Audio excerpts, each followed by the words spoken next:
One of the best parts of Christmas is getting together with your friends and family and loved ones and celebrating the the end of the year and then the beginning of the new year.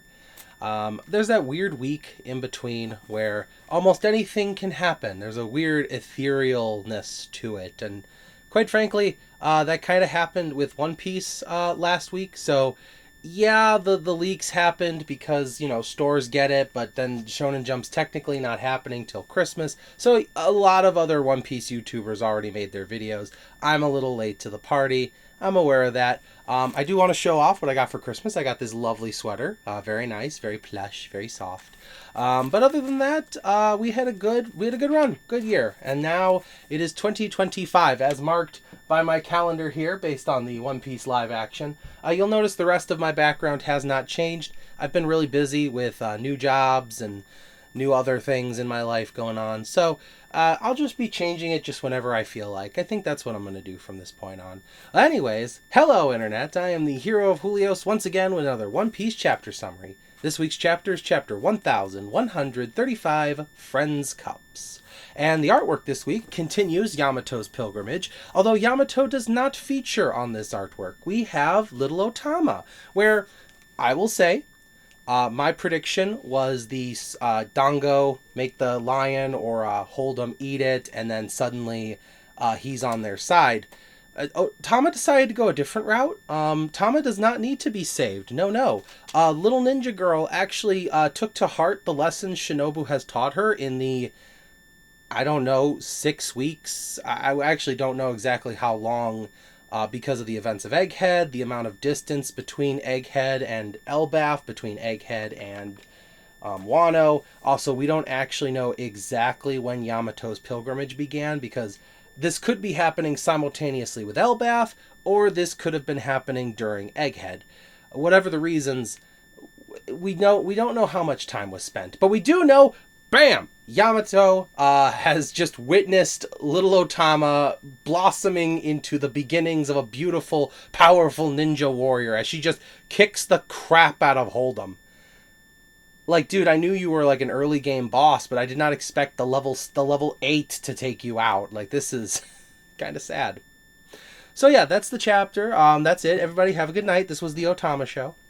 But no, what actually, we continue into the actual story itself, where Saul introduces us to the owl that takes care of the books in the library. I don't know if the owl's exactly in charge of like maintenance or anything, but he does say that the owl's in charge here. The owl's name is Biblo, which I assume is a pun on sort of the Latin word for book or Bible, bibliothek, all that kind of stuff. So this Biblo the owl has the power, according to Vegapunk Lilith, of the Grow fruit, not to be confused with the Big fruit. So the Big fruit makes the user giant. When a giant eats it, it makes them a giant, kind of like ores. The Grow fruit allows one to change inorganic material size to a larger state. I don't know what defines by inorganic material, though, because isn't paper organic because it comes from trees? I don't know the exact definition of organic material, but for the sake of the devil fruit, I guess we're assuming paper is not organic. Anyways, the owl can assumedly grow other things as well, but this is a perfect thing for a land of giants because I'm sure they import their goods from various other places, or, well, I guess they don't, but their king wants to. So this owl is actually a great first step in that, because I think if the books leave the library, they shrink, but maybe this bird can up the ante on how far the range goes, where we're not exactly sure. But as we're here talking, Saul asks Robin, are you feeling nostalgic? And she is, because, a lot of the books in here are from Ohara, and it's heartwarming that it all survived.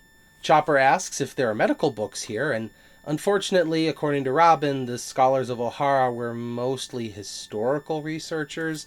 There may be some things on the history of medicine, but not really anything about the medicine itself.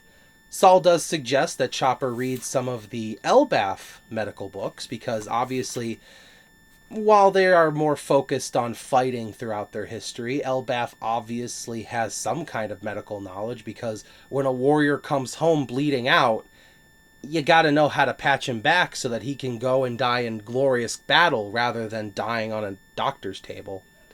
Unfortunately for Chopper, those books are native to Elbaf and therefore can't be shrunk because the books from O'Hara were grown by the Grow fruit.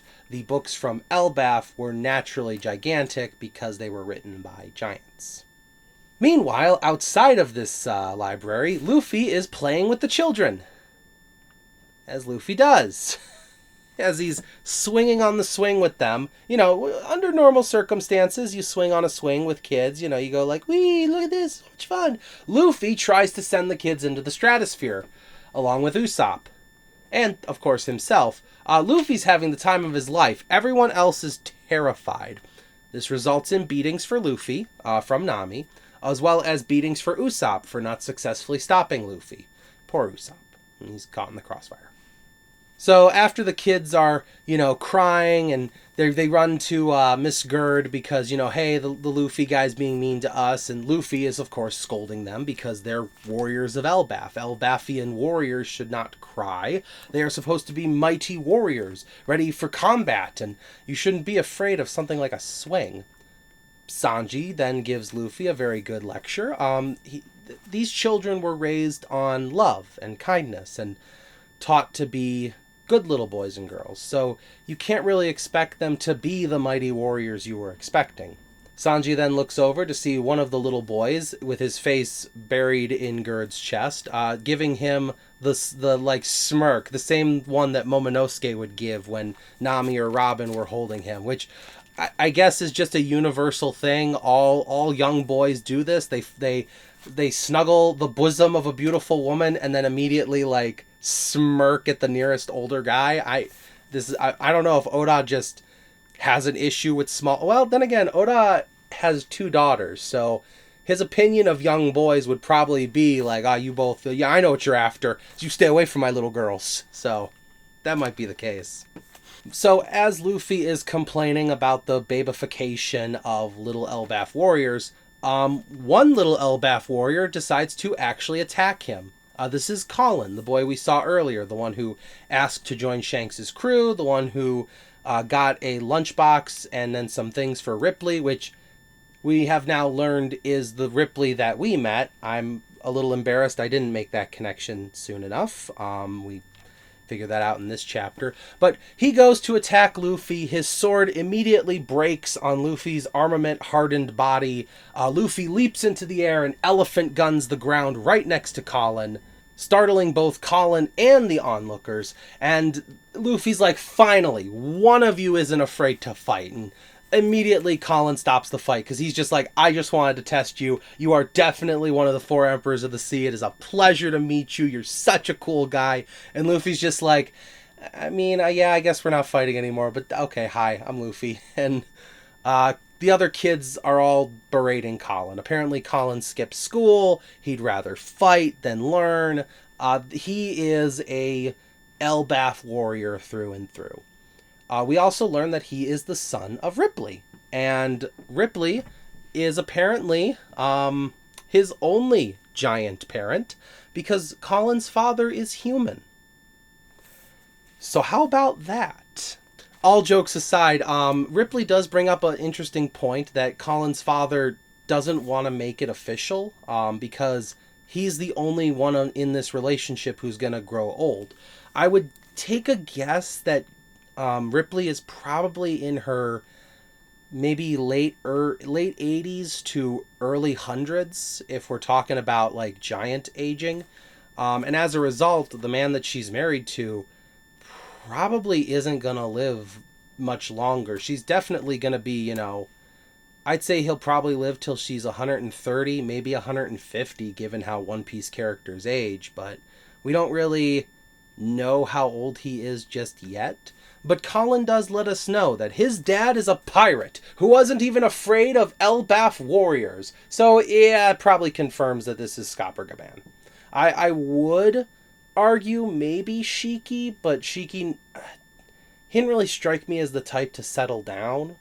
And we've seen Roger and Rayleigh have both, you know, had wives, and then there's this theory about Rayleigh being Mihawk's father. So let's face it, the Roger pirates are a very well sought after group of men and women. I don't know if there are any women in Roger's crew. I'd have to check my notes.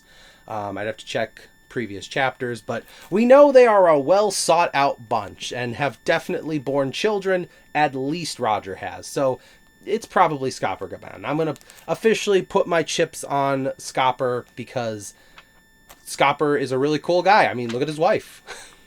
So with this revelation, Luffy then heads in to like gather up his crew to get ready to go to the big party that's being held in their honor. And I wrote down Robin, Chopper, Frankie, Lilith, and Bonnie are going to be staying at the tree.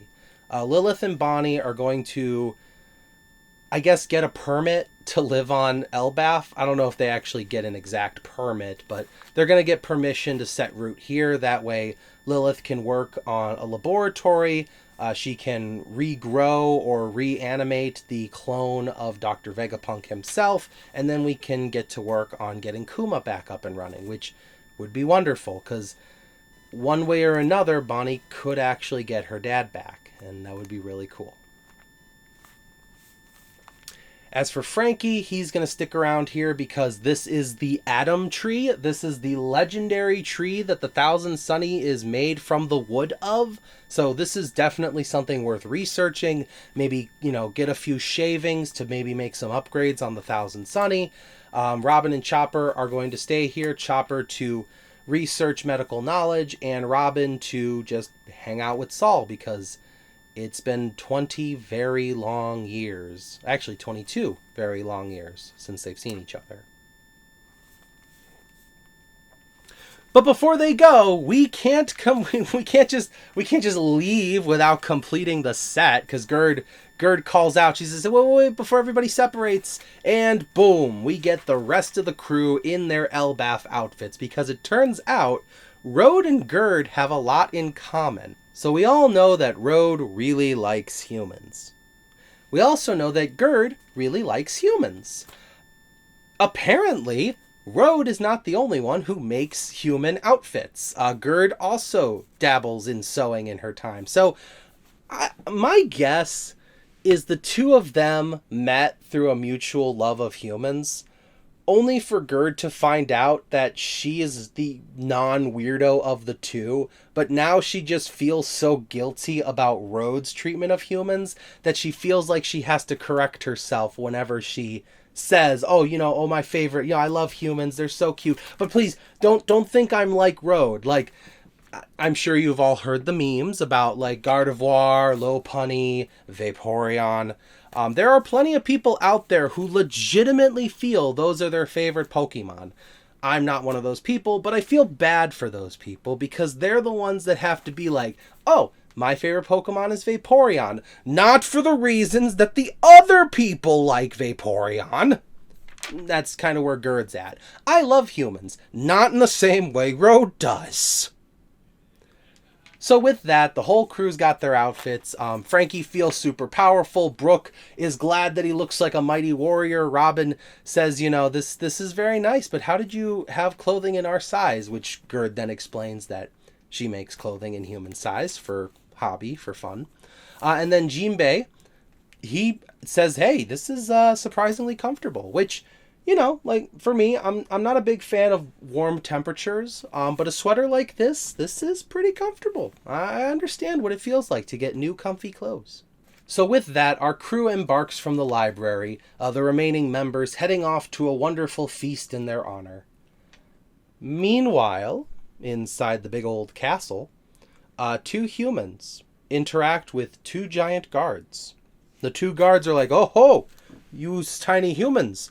What you doing here? This ain't no place for you guys, because, this is the mighty giant castle. It looks bad on us that you even got in here. So, where did you come from? Where did you go? And, why don't you get on out of here? Because even if you're members of the Straw Hat crew, you don't belong here. The girl in this pair then asks them, we're looking for Loki. Do you know where he is? They say no, because it's their job to prevent people from finding Loki, especially on the off chance that you tiny humans might be here to free him. So she says, oh, so you're not going to tell us? He says no. And then all she does is just, like, I think she, like, touches the ground or something, or she, like, holds up a hand, and we just see, like, like little bubbles around her, and then this giant just keels over in pain. So we got a devil fruit on our hands, not sure which one, but we got devil fruit powers, and they are strong enough to knock a giant over in pain. She then says, I will not ask again, where's Loki? And that's all we see of her, because it's time for the feast. As the giants are praising Luffy, Dorian Bragi, they praise him as one of the emperors of the sea who defended our honor as warriors. And Oimo and Kashi, the mighty Usopp, saved us from our ignorance because they had been tricked for 50 years by the government. And Haruden says, the god Usopp himself saved me from being completely forgotten and erased from history by a tiny girl and her obviously terrifying devil fruit power. I still don't get how the hobby fruit is such... It's like 8 different powers in one. It's crazy.